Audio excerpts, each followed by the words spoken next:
I haven't been to Mexico, and I don't know how long. I think it's been at least 10 years since I've been in Mexico. But my wife planned a 50th birthday party for me, and so we went down to a friend who had a vacation place down there, and we went down there and we stayed and we did the whole beach thing. And seeing that, she said, if you go anywhere in the world, where would you go for your birthday? And I said, I've always wanted to see the pyramids before there are no more pyramids to see. And she's like, okay, well, we're going to Mexico.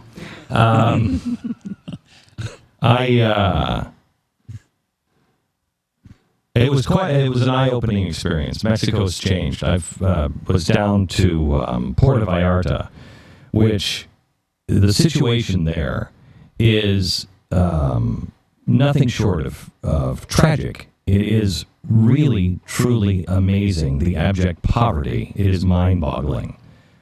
I talked to the guy who was driving us from the airport, and we had quite a conversation between the two of us. He made $12 a day. $12 a day. Mm. And as he's driving in, we looked at the buildings, and not kidding you, the machine gun turrets on top of some of the buildings, the shanties that were around, and the people begging in the middle of the street, going from car to car. And as I am seeing all of this, and I've been to Mexico in the 80s, and it was bad in the 80s, et cetera, et cetera. But I couldn't help but think, Southern California is just right up the coast. I mean, it's not very far at all. What happens at the border? What is the difference between our two countries? And it is certainly not the people. I asked the driver. First thing I said to him was, tell me about Mexico's richest man, second only to Bill Gates in the world, Carlos Slim. And I said, tell me about him. What's he like? Oh, he's a great man. Is he dirty? Oh, no, he's not dirty. He's not? No. He got the government to give him all of the telecommunications in the entire country. Oh, he's a good negotiator. He's really good. In a corrupt country. That's pretty good. That's really good. You gotta. So they have nationalized oil, mm-hmm. but they gave the telecommunications to one guy. And so I thought to myself, all right, I'm not going to push it. Okay. All right. I said, what do you think the difference is? What's going on here and not in the United States, or vice versa? What's the difference between that border? He thought for a while, and I was shocked. He said, well, like resources. You have oil and good land. It's our good land and it's our oil? Really? What about Venezuela? I mean, we have good land and good oil, but Venezuela has that. What about Mexico? Mexico is the sixth largest oil producer in the world, just ahead of Canada. Second. Good land? Really? The growing season, mostly tropical Mexico, nearly year-round. Are they really hampered by a lack of resources, or is there something else at play here? The answer, of course, is something I've been thinking about all week when I was down there. The real difference between the United States and Mexico is not good land. It's not our oil resources. We have been greatly blessed with those things. But there are many nations who have great natural resources. So what is it? What is it that sets us apart? You know the answer. I know the answer. It's the Constitution of the United States. That's what it is. That's what spread this throughout the world. The Constitution. It's not even the people. I mean, how racist is it? Can you imagine being down in Mexico and saying to the Mexicans, you know what, there are jobs that a Mexican won't do. Let the Americans take that. What a racist statement that is. I mean, it's really struck by the racism that happens in our country all the time by saying, oh, that's a job an American just won't do. Excuse me? That shows me that is not the people that sets us apart.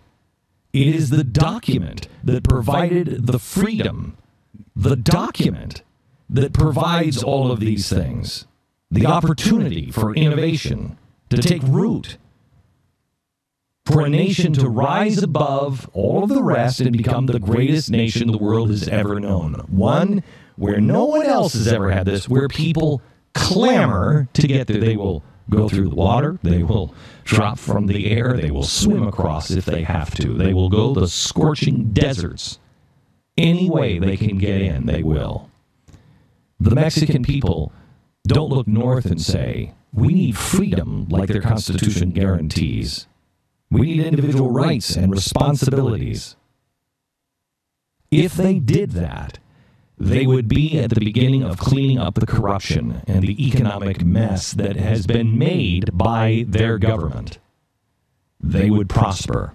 Now, I was going to the Walmart about 3 days in, and I happened to talk to another driver. And I said, what is it about your country versus our country? He said, our country, our government keeps you down. Our government doesn't allow you to be able to be who you are.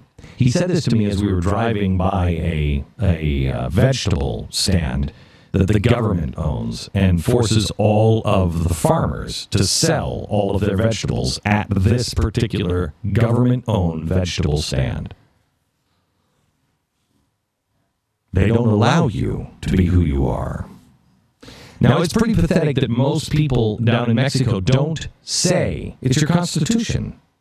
It is the rule of law. But what is more pathetic is that many in our own country don't see that either. They look around and all they notice are the problems.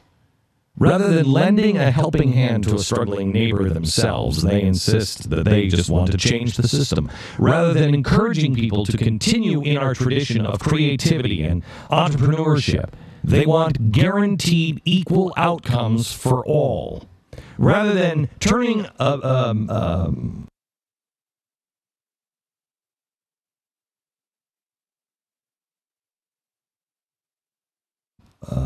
back on bad things, they turn their back on God.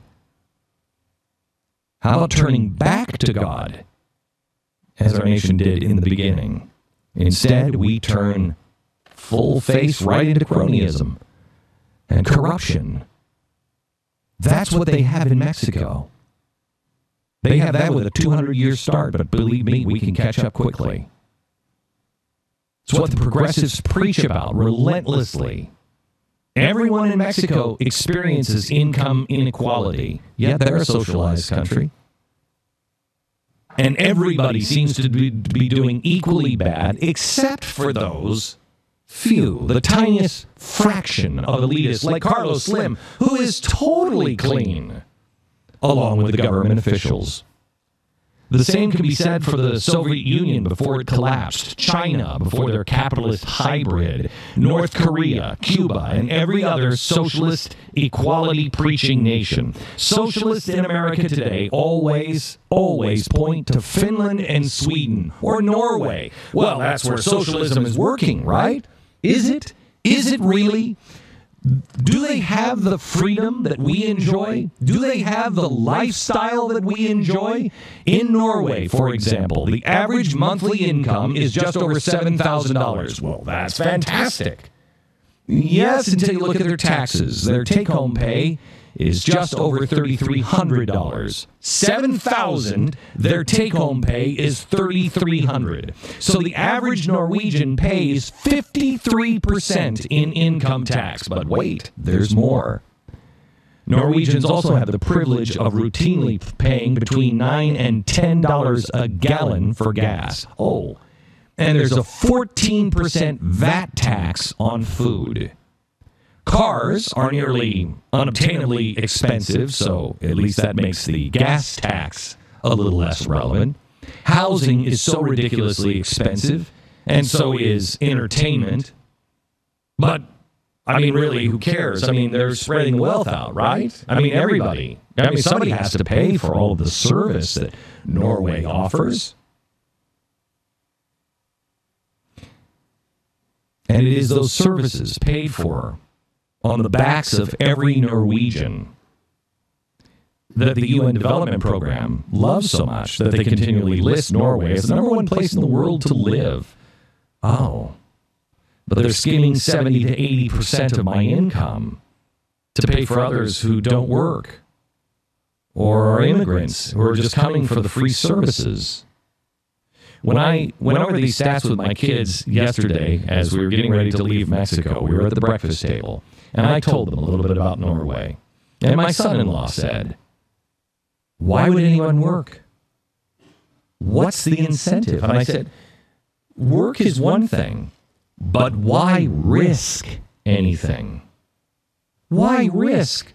Why roll the dice? Why even think about inventing something, making a better toothbrush, doing anything?